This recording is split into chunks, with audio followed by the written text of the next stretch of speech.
today's video I have something mega exciting. So in today's video I thought I would do kind of like a how to become a makeup artist video and just some tips and tricks and some of my own experiences and some courses to take and just all stuff like that. I'd asked on my Instagram if you wanted me to do like a separate Q&A from like a basic Q&A to one that was just specific about kind of makeup artistry, and I got a lot of requests to kind of do like a separate one and then one based around makeup artist and stuff like that. So if you're interested in kind of becoming a makeup artist and stuff like that, just stay tuned and I'm going to answer some of like my most highly requested questions based on that. So one of the questions that popped up quite a lot was sort of like details about the makeup course that I'd done, and pretty much I've done a makeup course. I sort of finished about 3 weeks ago. I think it just finished a week before Easter actually. But pretty much I done the makeup and fashion and photographic course, I think that's what its name is, but I will leave more details down below. And I done this course in the Paddy McGurgan's Makeup Pro store in Belfast, and he's like a really well-known makeup artist within Northern Ireland, and I thought that it would be really good to do training with him because obviously he's really well known, he knows what he's doing, he's won like tons of awards, he's been like all around the world doing makeup and stuff, and I thought doing a course with him would be massively beneficial. So pretty much it consisted of 9 weeks and you were there every Monday from 10 o'clock in the morning to 5 p.m. at night, and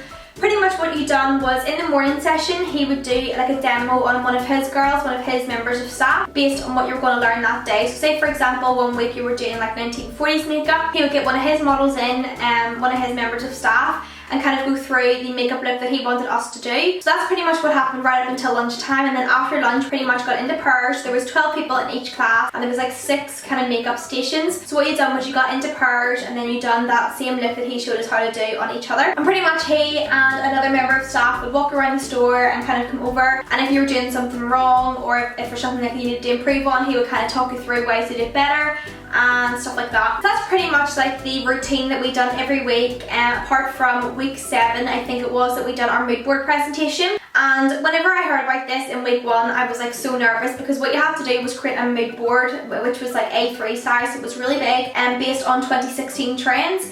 And you had to create that those kind of weeks leading up to week 7, and then you had to present it in front of your class, which consisted of 12 people plus Paddy and then all the obviously the members of staff in that day. And I was so nervous about it, but by the time week 7 came, everybody was really comfortable with each other and everybody was really like, everyone was sort of like friends at this point. Like there was no need to feel embarrassed, and I'm not really one, like I would get so nervous and stuff like that, and actually when I done that I felt completely fine as again because obviously everyone was friends, everyone was talking obviously in the previous weeks.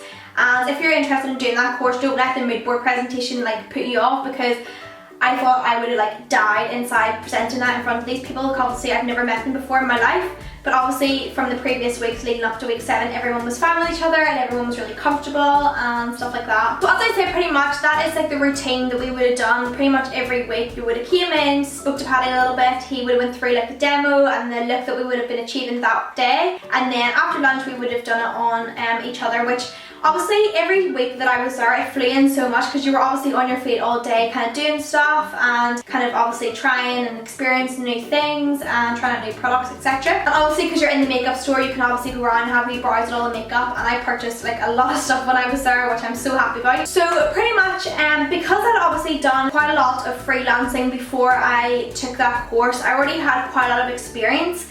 And I felt that I didn't obviously need to be there every like week of the classes, because there were certain aspects which I did learn a lot about, like for example kind of more blending techniques and like liquid liner and stuff and lip lines.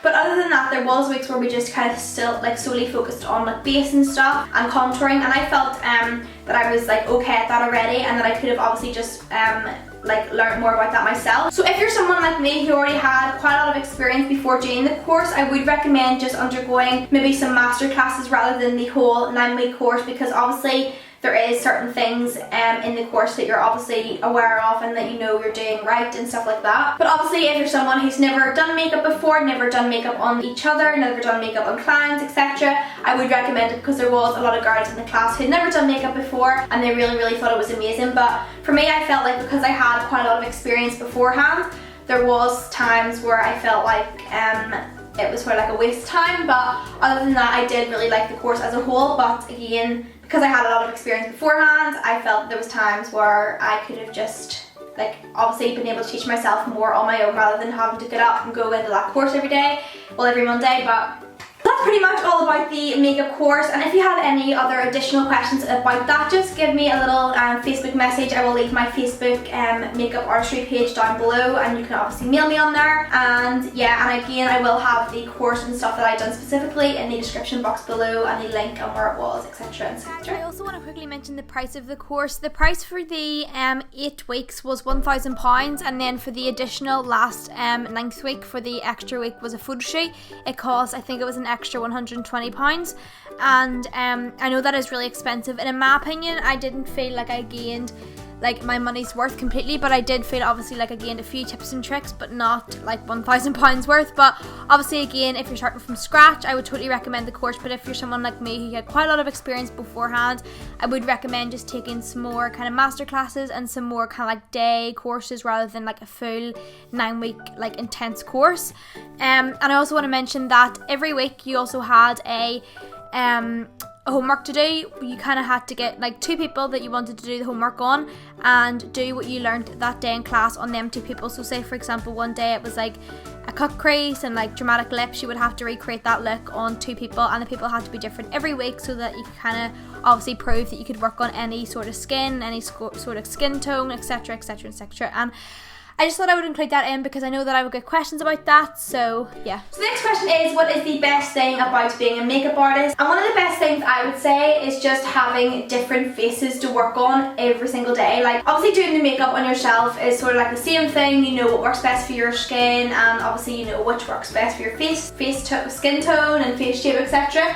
And obviously when you have new clients coming in every hour of every day, I feel like you're just given like a new task, like a new kind of task to undergo, and I just think it's so fun, like just having different face shapes and being able to like manipulate, doing certain things like contouring differently to face, like to suit different face shapes, etc. And I just love that. I love when people come in and want something really bold, and I love when people come in and want something more kind of neutral and smoky, because everybody comes in and always wants something different, and I love being able to communicate with all my clients and just talk to them and give them tips and tricks on the way that I learn, etc. And yeah, I just love being a makeup artist. I've always wanted to be one, and now that I am one, I'm just so overwhelmed, and I just love doing makeup on other people and of course myself and doing YouTube, etc. Like it's a dream come true. The next question is, when did I realise I wanted to pursue a career in makeup? And this question, I kind of like ever since I was a kid, I always like loved the thought of becoming a makeup artist, but I've never thought like would actually be one kind of thing. But I've always wanted to become a YouTuber, and I was able to pursue that. And then ever since I became a beauty YouTuber, I took a massive interest in makeup, and that's when my love for makeup really started to kind of come on. I love trying all different products, different colours of eyeshadow. Like I normally would have just stuck with the same kind of eyeshadow look, but ever starting YouTube, I've developed like a lot of like ways of doing things. I'm obviously experimenting with a lot of different makeup shades, etc. And I think kind of starting YouTube kind of gave me more motivation and drive to become and strive to be a makeup artist, because obviously doing YouTube I need to keep things current, I also need to try a lot of new products, etc. And I just love doing that, and that made me fall in love with makeup even more. And because of that, I thought YouTube would go really nicely with being a makeup artist, and they totally do. Being a YouTuber and being a makeup artist is like perfect. But yeah, so I would honestly blame kind of my YouTube career for wanting to become a makeup artist, because when I was younger I didn't really, like I've always loved makeup, but I didn't love it enough to say that I wanted to become a makeup artist. But when I started YouTube, I really started to realise that that was when I really wanted to become a makeup artist. So as you guys know, I do work from home. I have my own makeup studio and my own filming room where I bring my clients in, which is so handy, because I'm obviously able to have my clients separate kind of from my bedroom. I did used to work from my bedroom and it was completely fine, like I love working from there, but it just did start to get quite like congested, because obviously I have my double bed, I have my makeup station, I have like tons of makeup, and when people used to come in and stuff, it used to get quite crammed and stuff. But now I have my own little studio where I can work, and I just love it to pieces. And so tips for freelancing, I would say, is to have like a nice kind of clean, spacious area, because it'll make you feel a lot more motivated. And even when I did work in my room, like I loved it, I just love it as much as I do now, but I feel because I have a more kind of open space here, I have so much more room, and it just makes me feel a lot more comfortable working here, because obviously if you're more crammed and stuff, you'll feel like woo. But other than that, I would say have a nice clean, spacious area where you can have a client sitting, feeling really comfortable, and obviously you have yourself working really well and make yourself feel comfortable too. So another tip for freelancing is that you don't have to have all high-end makeup. Like, it would be really good if you were able to start out with more cheaper makeup brands, like obviously drugstore, and then when you obviously start to get more experience and advanced, you could obviously range out to buy some more high-end products, because you obviously don't want to start buying a kit which is like so expensive and then a couple of years down the line, or months down the line, or weeks down the line, you realize that this is not for you. So it would be better if you started out with more cheaper products and kind of practice on your friends and family and got an idea of like if you really want to do that as a career. Because before that, I loved doing makeup on my friends and family, especially my mom and my granny, my other granny, and I just loved doing it. And then when I was able to actually build up like a clientele, I just loved doing their makeup. And ever since I kind of have more kind of wider like group of people now, I have kind of diversified more and bought a lot more different high-end brands, because obviously the money that I'm making, I'm able to afford more things, etc. But of course, when starting out, you don't have to buy like all expensive stuff to start off with. Someone asked me, would I like to be a makeup artist in 10 years? And honestly, because I've only really started this, like I would literally pursue this for the rest of my life because I enjoy it that much. And I just, like in the next 10 years, I'll only be 28, so I'm still quite young at that age, and I feel like that is still like a really short period of time just to like not want to do something anymore.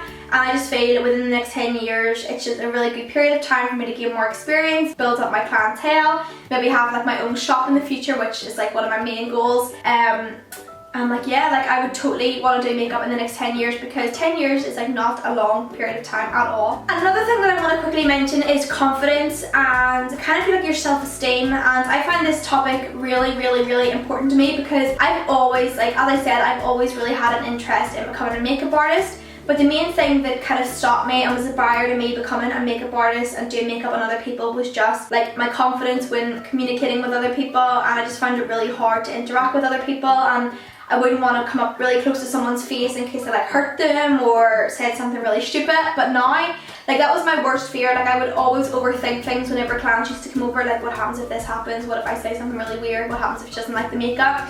And the more clients I started to get, the more I became comfortable with myself, the more confidence I gained, and now like I just love when clients come over. Like it's one of my favorite things ever. So if you're really scared about kind of becoming a makeup artist because of all those things, just go for it. And I know just saying just go for it is not an easy thing to do, because I know it took me a lot of time to like say on my Facebook that I was becoming, like I was starting to do people's makeup, because it's not as easy as just do it, and I know that. But like you just need to think about all the positives and all the things that you'll be able to achieve when doing it, because they'll all completely outweigh the negatives. Like for me, becoming a makeup artist has been one of the best decisions, and all my family were totally motivational for me. They all said just go for it, it's what you want to do, like don't worry about what other people think and just go for it. And look at me now, like I'm really successful and I just love it. So I think that's all kind of the questions that I'm going to answer today based around makeup artistry and just my experience and stuff like that, because I did get a bunch of other questions that I'm going to answer in a separate Q&A video. So again, if you have any other specific questions you want me to answer, I will obviously make a different whole video based on this as well, or just Facebook me as well, and I will reply, and I will leave my Facebook